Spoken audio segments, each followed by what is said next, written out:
Le Parlement dans une situation exceptionnelle. Une halle de foire pour remplacer le hall de la Coupole, le Parlement siège à Bern Expo.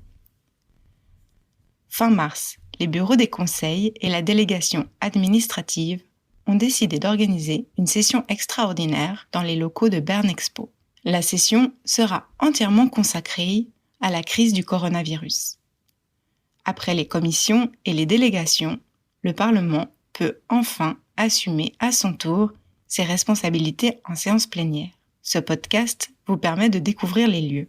Une fois qu'ils passent la porte d'entrée du bâtiment, les députés sont accueillis par un tapis rouge qui gravit l'escalier menant à l'étage, à l'image de celui qui orne les marches du hall de la Coupole au Palais du Parlement.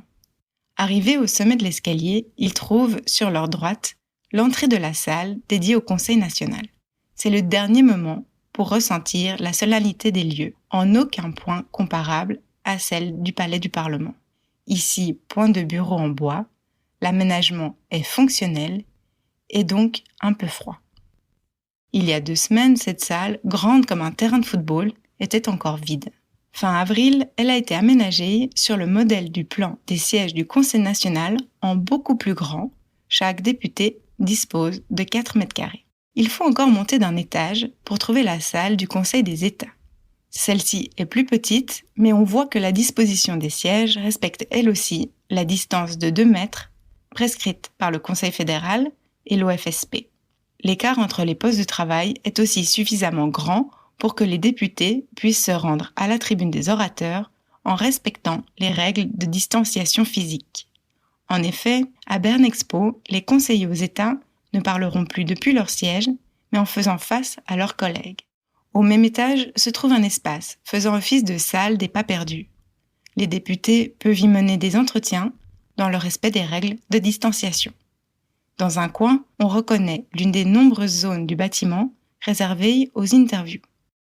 En raison des circonstances particulières, seuls les journalistes disposant d'une accréditation permanente sont autorisés à se rendre à Bern Expo. Il est aussi possible de se restaurer. Sandwichs, snacks et fruits sont proposés à plusieurs endroits du complexe. Inutile de chercher une table, il n'y en a pas, afin d'éviter que des groupes ne se forment. La santé est la priorité absolue. Pour la garantir, il faut prévoir suffisamment d'espace, et cela à un prix. Le loyer se monte à presque 1 million de francs pour 5 jours. S'ajoutent à cette somme les frais de personnel et de mobilier, dont 246 chaises et bureaux par exemple, ou encore 2 pupitres d'orateurs. Sans oublier l'équipement technique, comme les micros installés sur les bureaux et l'ensemble de l'infrastructure informatique. Les députés disposeront également d'un système de vote électronique qui permettra de voir le résultat global des votes, mais pas la façon dont chacun a voté. Enfin, la sécurité devra être adaptée aux circonstances et elle aura aussi un prix. Au total, les coûts de cet événement s'élèvent à 3 millions de francs. Le montant définitif dépendra toutefois de la durée de la session et donc de l'utilisation effective de l'infrastructure. En raison des mesures sanitaires et sans toute cette organisation, seul un quart des députés auraient pu siéger. Cette option était inenvisageable pour la Suisse, sa diversité et ses communautés linguistiques. En effet, le Parlement représente équitablement la population et les cantons.